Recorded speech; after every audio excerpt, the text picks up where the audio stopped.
तर का म्हणता मित्रांनो, मी राहतो वरती. तर मागच्या ब्लॉग मध्ये तुम्ही ना चणे चिवडा पाहिला वा.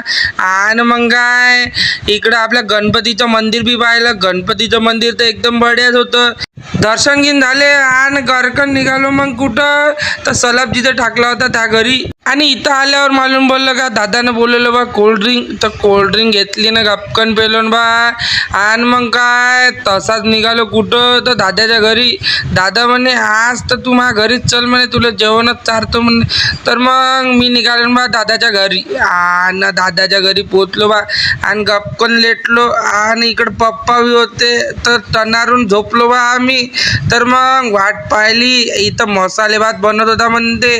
तर मग इकडं माझी भाची होती तर तिले दाखवलं ब्लॉगमध्ये बड्यापैकी असं. तर मग काय इकडं मसाले भात पुरा रेडी झाला म्हणे आणि सगळेजण बोलवायला झालते. तर मग घरकन गेलो बा न इथं मसाले भात न कढीच होती बा. तर मग आजचा ब्लॉग एवढा. भेटू मग आपल्या नेक्स्ट ब्लॉग मध्ये. तोपर्यंत फॉलो करून घ्या.